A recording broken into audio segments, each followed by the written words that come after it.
قیاس میں اور دلیل عقل میں کچھ فرق معلوم ہوا؟ قیاس اپنی عقل سے قانون بنانا، دلیل عقل اپنی عقل سے حدیث معصوم سے قانون کو نکال لینا۔ اب قانون نکالنے کا بس ایک طریقہ سن لو، دلیل عقل خود سمجھ میں آ جائے گی۔ دیکھو امام موسی کاظم علیہ الصلوۃ والسلام نے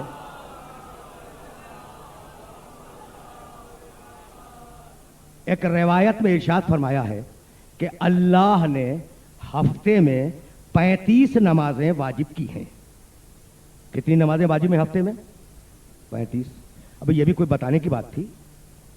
دیکھو ایک طرف امامت ثابت ہوگی، دوسری طرف دلیل عقل ثابت ہوگی۔ بھائی سنتے رہنا، ایک طرف امام کی امامت ثابت ہوگی اسی حدیث سے، اور دوسری طرف دلیل عقل ثابت ہوگی۔ وہ ابھی عرض کرنا چاہ رہا ہوں، اللہ نے ہفتے میں 35 نمازیں بندوں پر واجب کی ہیں۔ ہو گئی نا روایت؟ 1000 سال سے بڑے بڑے علماء اعتراض کرتے آ رہے ہیں کہ یہ ائمہ اثنا عشر کے یہ امام عجیب تھے کہ جو بات ہمیں پہلے سے معلوم ہے وہ بتلا رہے ہیں۔ بھائی نمازیں ہیں 5، ہفتے میں دن ہے 7، 7 کو 5 سے ضرب دو کہ 35 نہیں نکلے گا تو اور کیا نکلے گا؟ تو یہ کون سی بتلانے والی بات تھی؟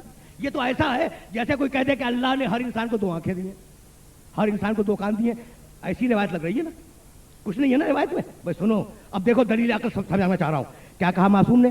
اللہ نے ہفتے میں 35 نمازیں واجب کی ہیں۔ اس روایت کو ذہن میں رکھنا، اس روایت کو ذہن میں رکھنا۔ اب ایک فقہی مسئلہ بیان کر رہا ہوں، 1993 کا مسئلہ۔ دیکھو 1993 کا مسئلہ ہے، یہ 1000 سال پرانا نہیں، لیٹسٹ مسئلہ ہے۔ آج کا مسئلہ جو بیان کر رہا ہوں، کراچی ایئرپورٹ پہ تم پہنچے، صبح کی نماز کا وقت ہوا اور تم نے ایئرپورٹ پہ نماز پڑھی، صبح کی پڑھ لی، اور قاہرہ جانے کے لیے طیارے میں سوار ہو گئے، اور قاہرہ جانے کے لیے طیارے نے ٹیک آف کیا، اور جب قاہرہ پہ لینڈ کیا طیارہ تو اس وقت وہاں صبح کی نماز کا وقت ہوا۔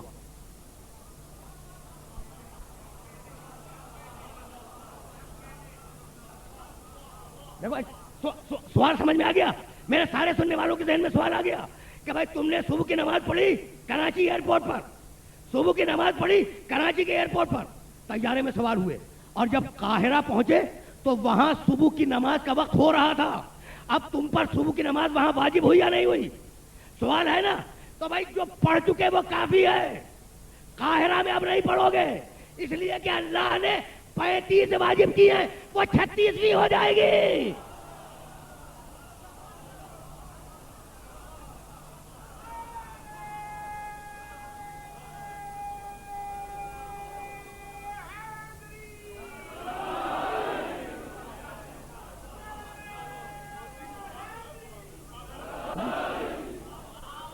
عجیب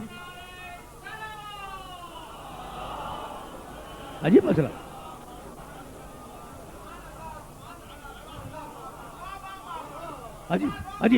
عجیب مسئلہ ہے نا؟ وہ 36ویں نماز ہو جائے گی اور باطل ہے۔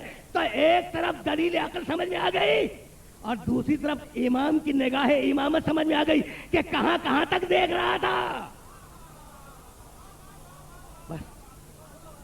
اس لیے پروردگار نے یہ طے کیا کہ میرے قرآن کے ساتھ محمد رہے گا، بے توجہ رہے، اور محمد اپنی سنت دے گا، اور محمد کی سنت کے ساتھ عزت رہے گی، تاکہ قیامت تک قرآن بغیر تشریح کے نہ رہے۔